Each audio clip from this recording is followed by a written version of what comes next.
Patuloy na nagbibigay serbisyo. Pag-asa at saya. GMA Regional TV. Kapuso ng bawat Pilipino.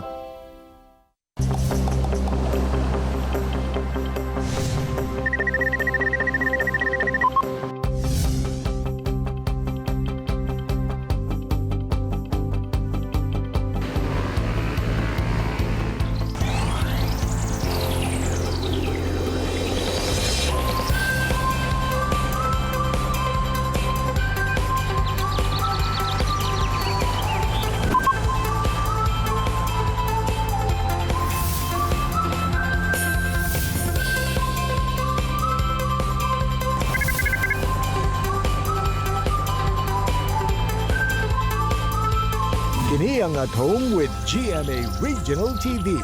It's a great Monday morning mga kapuso all over Mindanao. Galaw-galaw na para ma-energize kita. Ato sang kamustahon ang atong mga kapuso din ha sa General Santos City o Cotabato City. Mayong buntag say. Mayong buntag sabjil ato sa Bigrit ang atong mga kapuso dinha sa El Salvador City ug Pagadian City. Buena manong makauban nato ang Mindanaoan women in uniform. Atong sayron ang mga kalampusan kaniadto isip usa ka pulis ug kaagi karon ni Misamis Oriental Provincial Jail Assistant Jail Warden Maricris Mulat. Atong i-highlight ang women empowerment karong buntaga say. Makauban sab nato taod-taod ang chief sa CIDG Davao Field Unit si Police Major Mil Grace Driz. Samtang atang higayon mga kapuso ang makachika ni Attorney Resty Sabestok, ang Asia's multimedia star, si Kapusong Alden Richards. Una nato makainabi atong mga bisita karong buntaga, nasayod baka kapuso nga dili na nimo kinahanglan mo adto og La Trinidad Benguet aron makita ang colorful houses sanglit anaa kini dinhi sa Mindanao. Dili na kinahanglan mo layo pa sanglit makita ang colorful houses sa historic Pedro Carolina Hill o PC Hill sa Cotabato City. Agaw atensyon gayod sa mga motorista ang maong major landmarks sa syudad. Sanglit na himo na kining colorful hillside attraction. Ana sa kapinggan kulang, usa ka gatos ka mga balay ang gipinturahan og bright ug lively colors. Busa, suwa kining pang selfie o dili ba kaha pang groovy.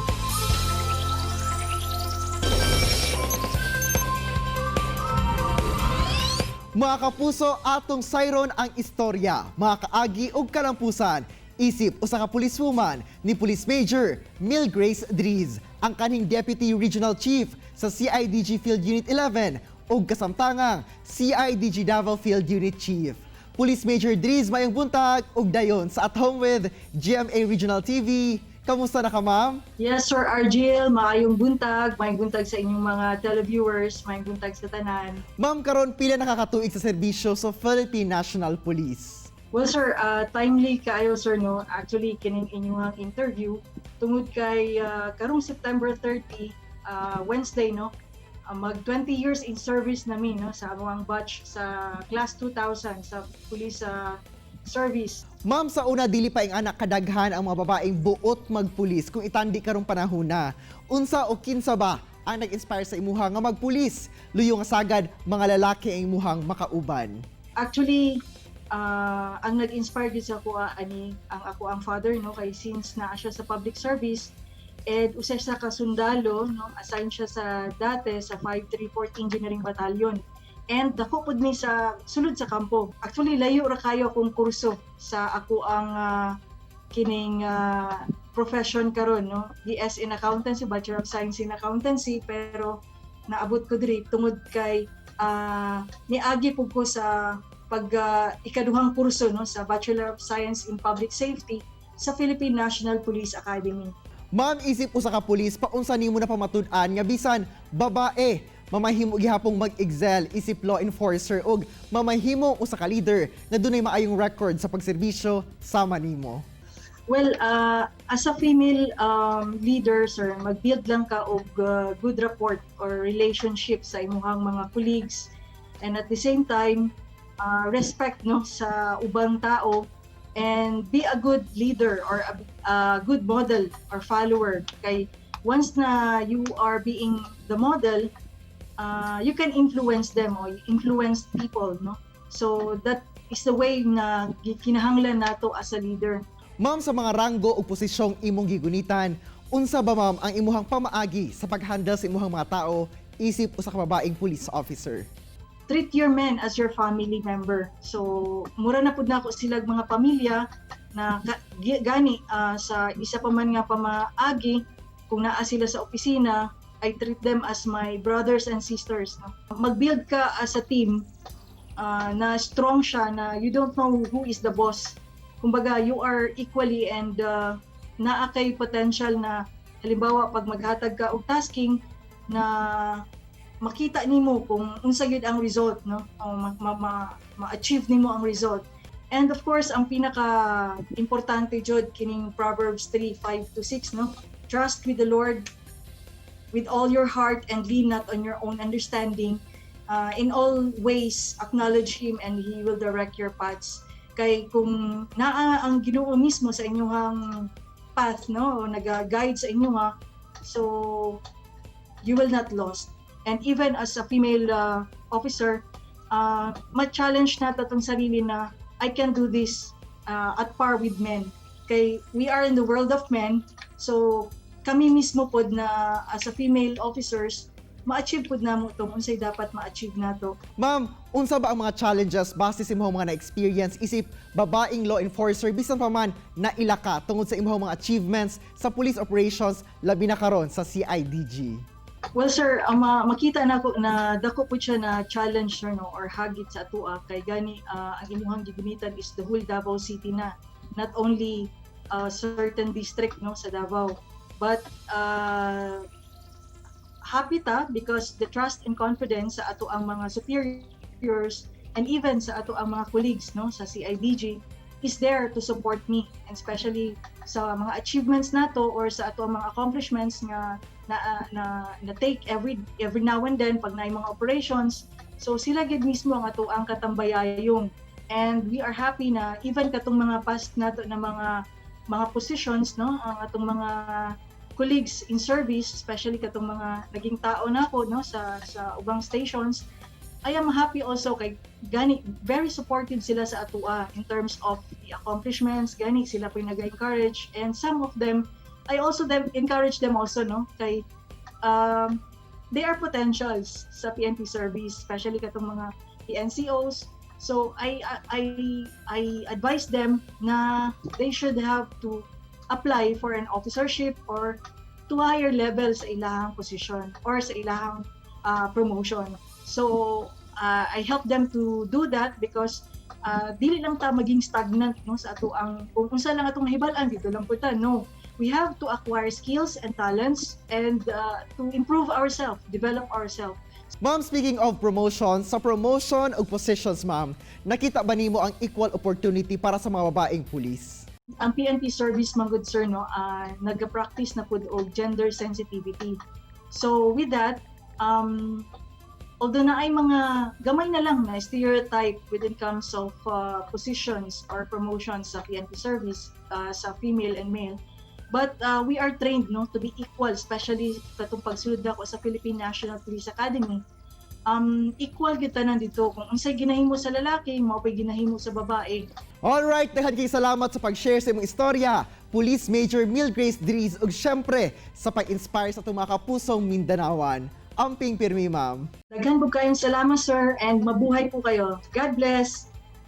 Chillax na mga kapuso, bubalik pa ang At Home with GMA Regional TV. Kini ang At Home with GMA Regional TV.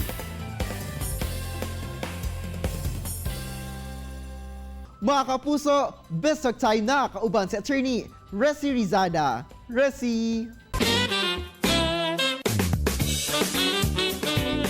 Dagang salamat, Arjo! May buntag mga kapuso, welcome to Best Talk karong buntaga. Excited na kayo kung makauban ang Asia's multimedia star. Wala lang kundi si kapusong Alden Richards. Maayong buntag, Alden, and welcome sa At Home with GMA Regional TV House, the Asia's multimedia star. Okay naman, maayong buntag sa mga taga Davao at buong Mindanao. Gimingaw na ako ninyo at medyo hindi ako sanay na lumilipas yung 1 year na hindi ako nakakapunta ng Mindanao. Pero wala no choice. Parang na-miss ko yung Kadayawan this year. That's new. Pero magkakasama din tayo soon mga kapuso. Don't worry. Don't worry, Mindanao misses you as well. But of course, we'd like to know, bago ka pa lang man nag-resume ng taping, Alden, what was your typical day like at home? Well, ito, parang pagising, Zoom meetings, tapos since naman most of my commitments and endorsements are going to digital na, minsan nagsushoot ng mga materials for them, tapos gaming, and yung Eat Bulaga, nagbalik naman na kami ever since. But yung hindi na ganun ka-busy, mostly work from home. Alden, you've mentioned kanina that you do gaming. You're a self-confessed gamer and in fact a Mobile Legends enthusiast. And namimigay ka pa ng mga paraffle ng mga prizes para sa mga viewers mo, even gadgets para sa mga students. What do you enjoy most about sa iyong online gaming streaming? What's up guys? Shoutout naman sa inyo dyan. Shoutout! Kamusta kayo? I hope you all are feeling good. So guys, ang giveaway natin ngayon ay ito. Ito guys, on hand. I play less games but I focus on it. Pero I don't let it get in the way of my priorities. Kasi syempre pang distress ko lang naman yan. Since yun nga nawala yung mga regional TV, nawala yung international shows, it's really a way of engaging to your supporters. Kasi yun yung na-deprive from them eh. Syempre parang di ba ang kaligayahan ng mga sumusuporta sa'yo is to see you in person, mahawakan ka, makapagpa-picture sa'yo. But since this pandemic happened to us, parang na-limit yun. So, in a way, parang yun din yung way ko para makaka-connect sa kanila even though magkakalayo kami. Parang I'm also doing this for them and also the prizes. Especially now, I give out gadgets and cash prizes. Minsan, konting cash prizes. Kasi alam naman natin na medyo lumaki yung percentage ng mga kababayan nating nawalan ng trabaho. And of course, all of the schools are now going to online schooling. Siyempre, kailangan din nila yung mga ganong klaseng equipments.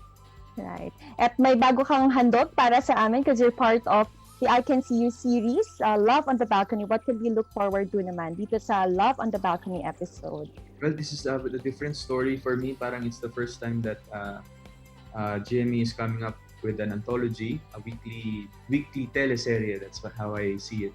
And it's gonna be my first team up with Jasmine, although I worked with Jasmine for a couple of projects before, but this time we're gonna be partners in the series. And parang maganda yung story niya. It's a story about a wedding videographer and a nurse. Moral of the story, in an uncertain world, in an uncertain time right now, meron pa bang time? Is there time for new love? Parang meron pa ba tayong panahon magmahal? I think that is just what we need right now. Siyempre, Alden, imbitahan natin lahat ng ating mga kapuso all over Mindanao na of course, abangan ang Love on the Balcony episode ng I Can See You series. And I'm inviting you to please watch I Can See You series po at kami po yung first episode na Love on the Balcony. Siyempre sa GMA 7 lang po yan. Thank you very much. Maraming salamat, Alden. It's truly an honor na makasama ka namin dito sa At Home with GMA Regional TV. Thank you very much. Thank you, Attorney. Salamat. Mga kapuso, at ang iugma ang part 2 sa atong interview kauban ng Asia's multimedia star Alden Richards. Muna chila mo mga kapuso, kay mabalik pa ang At Home with GMA Regional TV. Kini ang At Home with GMA Regional TV.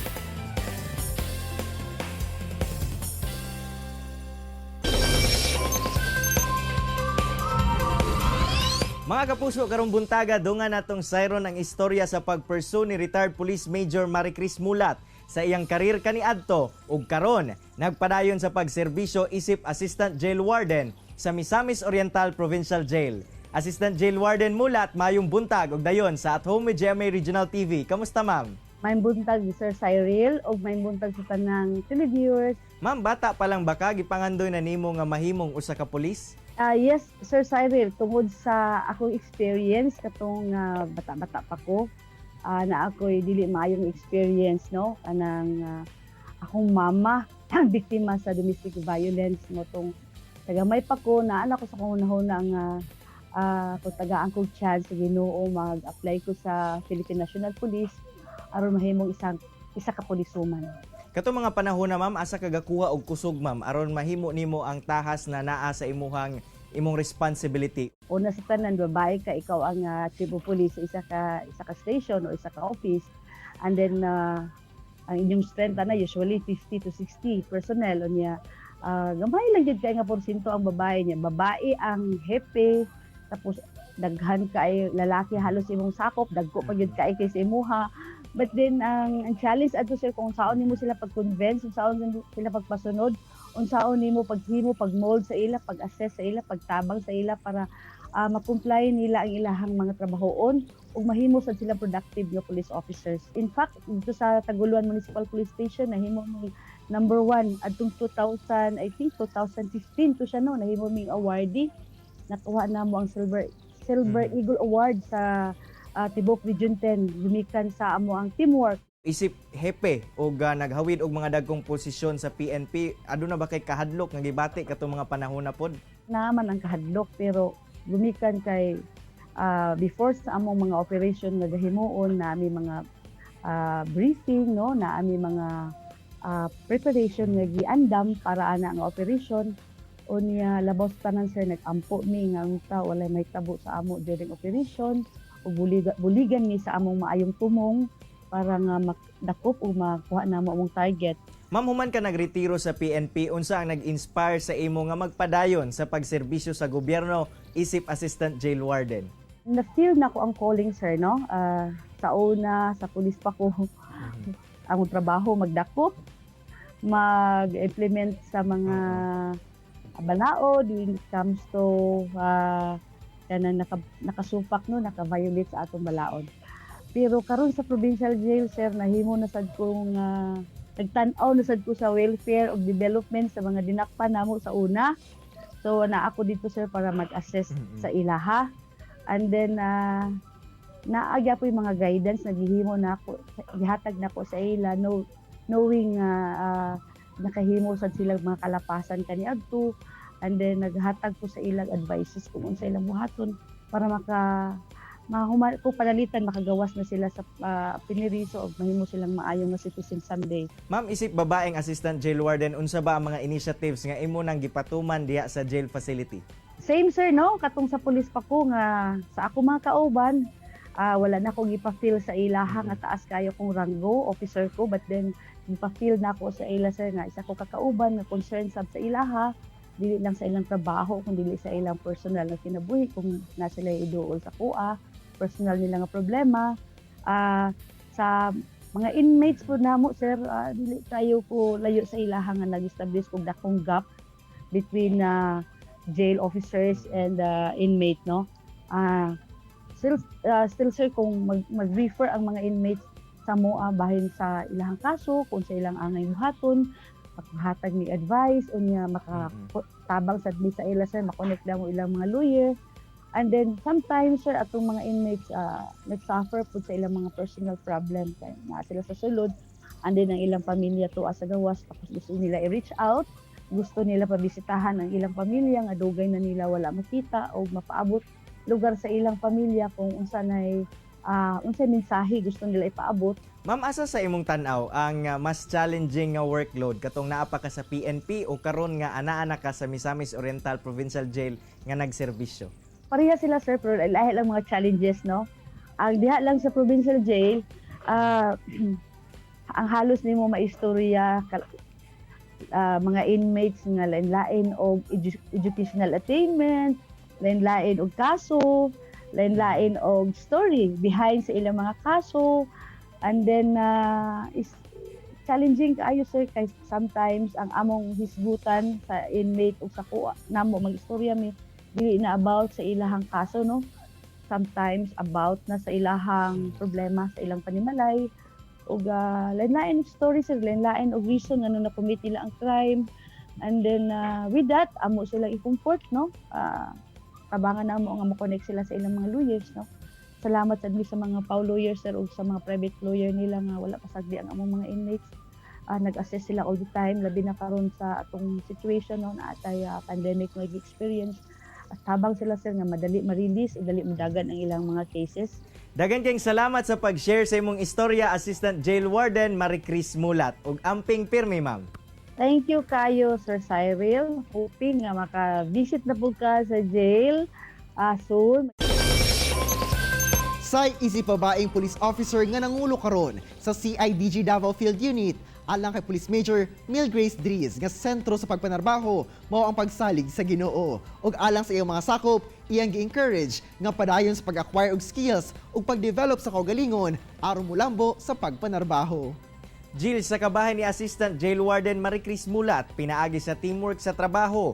Despite usa siya kababae, nagmalampuson ang ilang mga operations. Ang iyang maayong record isip usa ka pulis kaniadto, mo'y nahimong susi nga nahimo siyang Assistant Jail Warden karon. Samtang say isip usasab ka mahiligon sa online games, ginasiguro ni Asia's multimedia star Alden Richards nga nagaset sab siya og priorities. Gawas ni Ana, pinaagi sab niini makakonekta siya sa iyang mga taga-suporta ug makatabang sa uban nga nanginahanglan pinaagi sa paghatag og gadgets ug cash prizes.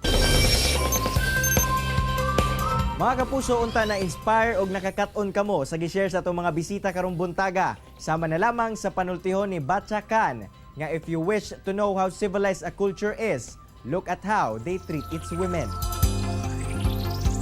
See you tomorrow mga kapuso, alas 8 gyapon sa buntag. Dinhilang sa inyong Morning Kabanding, ang At Home with GMA Regional TV. Makita pagbalik ang atong episode pinaagi sa pagbisita sa www.gmaregionaltv.com. Huwag ayaw kalimot, mag-subscribe sa official YouTube channel sa GMA Regional TV. Mga kapuso, always remember that God is good all the time. Ayaw sab kalimot sa pag-smile. Amping! Stay safe and healthy mga kapuso. Ako si Cyril Chavez. Kinisab si Argil Relator. Buong puso para sa kapuso.